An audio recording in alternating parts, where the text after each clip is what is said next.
የተማሪዎች የምረቃ በዓል በሰላም አደረሳችሁ አደረሰን። ተመራቂ ተማሪዎች እንኳን ደስ አላችሁ። እሺ፣ ከዚህ በመቀጠል በዛሬው ውሏችን ምን ፕሮግራሞች አሉ የሚለው መርሃግብር እንደሚከተለው አስታውቃችኋለሁ። በመጀመሪያ ደረጃ ሁልጊዜም እንደሚደረገው በግዕዝ ፕሮግራም ወይም በጸሎት ፕሮግራሙን የምንከፍት ይሆናል። ከዛ ቀጥሎ የዳቦ ቆረሳ ይካሄዳል።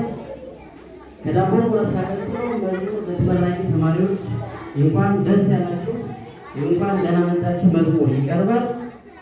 ከመዝሙር በኋላ ሪፖርት በትምህርት ቤቱ ዋና ስራ አስፈጻሚ ይቀርባል። ከሪፖርት በኋላ በተማሪዎች ውዝዋዜ ይቀርባል። ከውዝዋዜ በኋላ ድራማ እናያለን። በተማሪዎች አስገራሚ ያለው ድራማ።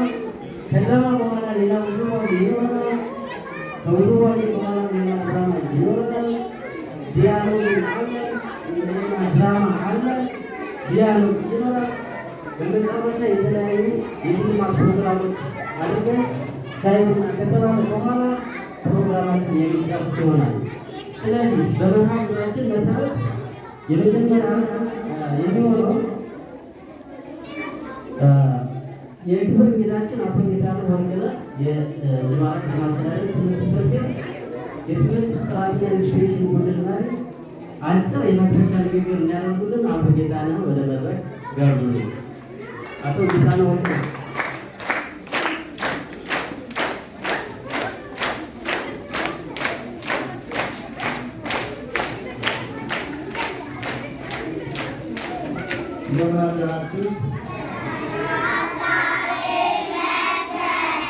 እንኳን ለዚህ በዓል አደረሳችሁ። ተመራቂ ህፃናትን እንኳን ደስ አላችሁ። ዛሬ የሰፈረ ሰላም አካዳሚ በየዓመቱ ስራውን ከጀመረበት ጊዜ ጀምሮ በየዓመቱ ይህን የመሰለ ደማቅ በዓል ህፃናትን እያስመረቀ ዓመቱን በስኬት እያገባደደ ይገኛል። የዛሬውን ፕሮግራም የዚያው ቀጣይ ነው። የ2016 ዓ.ም የሰፈረ ሰላም አካዳሚ በሁለቱ ቅርንጫፎች ሲያስተምሩ የከረማቸውን ህፃናት የዓመቱ የትምህርት መዝጊያ እና ኬጂ3 የደረሱ ህፃናትን ደግሞ የሚያስመርቅበት በዓል ስለሆነ በዓሉ በስኬት እንዲከናወን በይፋ የተጀመረ መሆኑን አበስራለሁ። አመሰግናለሁ። አቶ ጌታነህ ወርቅነህን እጅግ አድርገን እናመሰግናለን።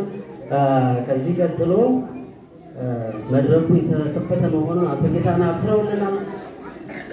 ቀጣይ ፕሮግራም የሚሆነው ዕለቱን በጸሎት መርጌታ ዘመኑ ዳኘው ይጀምሩልናል ማለት ነው። መርጌታ ዘመኑን ወደ መድረክ ልጋብዝ።